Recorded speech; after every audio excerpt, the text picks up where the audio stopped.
మొట్టమొదట కల్తీ కల్తీ అని గగ్గోలు పెడుతూ గొంతులు చించుకుంటున్నటువంటి తెలుగుదేశం పార్టీ ప్రభుత్వంలో కల్తీ నెయ్యి వస్తే బొడ్డి గుర్రాలకు పళ్ళు దొంతున్నారా మీరు? ఎవరు అలౌ చేశారు? ఎవరు బోర్డు మెంబర్లు? ఎవరు టీటీడీని పరిపాలిస్తుంది? ఎవరి ఆధ్వర్యంలో వచ్చినటువంటి నెయ్యిని మీరు శాంపిల్ తీసుకున్నారు? ఆ నెయ్యి రిజెక్ట్ అయినటువంటిది మళ్ళీ టీటీలోకి ఎలా వచ్చింది?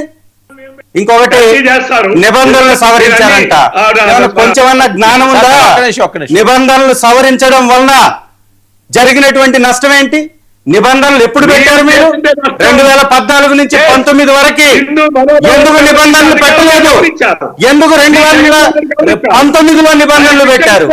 అయినా సడలించినటువంటి నిబంధనల వల్ల వచ్చినటువంటి కొత్త కంపెనీ ఏదన్నా మీకు నెయ్యిని సప్లై చేసిందా? నెయ్యి సప్లై చేసినటువంటి కంపెనీ మీరు పర్మిషన్ ఇచ్చిన కంపెనీ కాదా? మేమేమన్నా వేరే కంపెనీ నుంచి తెప్పించినటువంటి నెయ్యిని మీరు పరీక్షించారా? అసలు నిబంధనలు సవరించారంటున్నారు. ఏమి నిబంధనలు సవరించారు?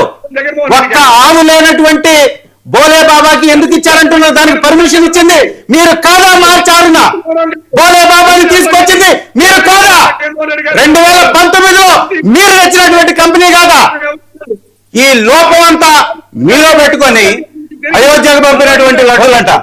అయోధ్యకు పంపినటువంటి లడ్డులు ఇచ్చింది ఎవరండి? ఆ రోజు మాజీ మెంబర్ గా ఉన్నటువంటి వ్యక్తులు ఎవరు? అతని పేరు సౌబర్ గోరా. సౌబర్ గోరా కూటమి ప్రభుత్వంలో ఉన్నటువంటి బీజేపీ పార్టీకి అత్యంత మిత్రులు. బీజేపీ ప్రతిపాదించినటువంటి బోర్డు మెంబర్ అతను. మరి అతను రామేశ్వరరావు గారు మరో మాజీ బోర్డు మెంబర్. వీరిరువురు కలిపి లడ్డుల కోసం ప్రత్యేకంగా వారికి ఉన్నటువంటి ఇష్టాన్ని బట్టి, వారికి ఉన్నటువంటి కోరికను బట్టి, వారికి ఉన్నటువంటి మొక్కును బట్టి వారిచ్చారయ్యా. దానిలో కల్తీ జరిగితే ఆ బోర్డు మెంబర్ తెలుగుదేశం పార్టీకి అనుకూలంగా కూటమిలో భాగస్వామిగా ఉన్నటువంటి బీజేపీ మెంబర్. వారి మీద చర్యలు తీసుకోండి. ఆ రోజు పర్చేసింగ్ కమిటీలో కొలుసు పార్థసారథి గారు ఉన్నారు, ఇవాళ మంత్రిగా చేశారు మీరు.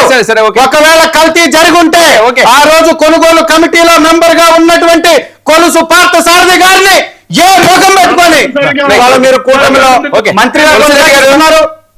ఇవాళ వేమిరెడ్డి ప్రశాంత్ రెడ్డి గారు, వేమిరెడ్డి ప్రశాంత్ రెడ్డి గారు ఎవరావిడ? మీ ఎమ్మెల్యే వేమిరెడ్డి ప్రభాకర్ రెడ్డి గారు ప్రతి నెల అప్పన్న అనేటటువంటి వ్యక్తిని డబ్బులు ఇస్తున్నాడు. అప్పన్న అనేటటువంటి వ్యక్తికి ఎందుకు డబ్బులు ఇస్తున్నాడు? ఏ కారణం చేస్తున్నాడు? అప్పన్న అనేటటువంటి వ్యక్తి తప్పు చేసి డైరీల నుంచి డబ్బులు తీసుకుంటుంటే తులసిరెడ్డి గారు ఆయన పిఏ అయినటువంటి వ్యక్తి కదా వేమిరెడ్డి గారు. తులసిరెడ్డి గారు అలో చేశారు. ఏ విధంగా డబ్బులు ఇస్తారు అతనికి? అసలు వైఎస్ఆర్ కాంగ్రెస్ పార్టీ ప్రభుత్వంలో వచ్చినటువంటి నెయ్యిని టెస్ట్ చేశారా? మా ప్రభుత్వంలో తయారు చేసినటువంటి లడ్డూలు పరీక్షించారా? మా ప్రభుత్వంలో కొత్తగా పర్మిషన్ ఇచ్చినటువంటి కంపెనీ సప్లై చేసినటువంటి నెయ్యిని ఏమైనా పరీక్షించారా? ఏం పరీక్షించారు మీరు? మీకు అవకాశం ఇచ్చారు, పెద్ద ఆయన మాట్లాడుతున్నాడు, మళ్ళీ దానికి క్రాస్ టాక్ చేస్తే వారికి సమాధానం చెప్పమనండి. తమ్ముంటే సమాధానం చెప్పమనండి. నిబంధనలు సడలించారు, తప్పించుకునే ప్రయత్నాలు చేయడం కాదు.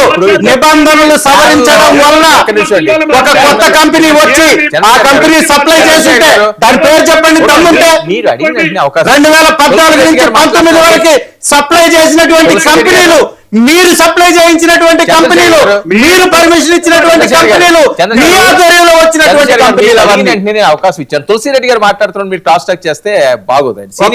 తులసిరెడ్డి గారు అడిగినటువంటి ప్రశ్నలకు సమాధానం చెప్పమనండి. రవికుమార్ గారు ఇద్దరు మాట్లాడుకుంటే ఏమి చెప్పలేకపోయారు మీరు? అయోధ్య లడ్డులు బీజేపీ ప్రభుత్వానికి సంబంధించినటువంటి బోర్డు మెంబర్ చంద్రశేఖర్ గారు, సౌరభ్ గోరా గారు వారిచ్చినవి. చంద్రశేఖర్ గారు తులసిరెడ్డి గారు మాట్లాడుతున్నారు, క్రాస్ టాక్. తులసిరెడ్డి గారు రెస్పాండ్. పాపం పండింది, ప్రజలు చీకొడుతున్నారు. దేవుడు మీ యొక్క తప్పుల్ని ఎండగట్టేశాడు. ఓకే, ఒక్క నిమిషం తులసిరెడ్డి గారు. రవికుమార్ గారు ఒక్క నిమిషం. తులసిరెడ్డి గారు రెస్పాండ్. ఓకే, వర్మ గారు, మొత్తము ఈ యొక్క ఉదంతము లేదా ఈ వివాదము ఎపిసోడ్ ఎప్పుడు స్టార్ట్ అయింది?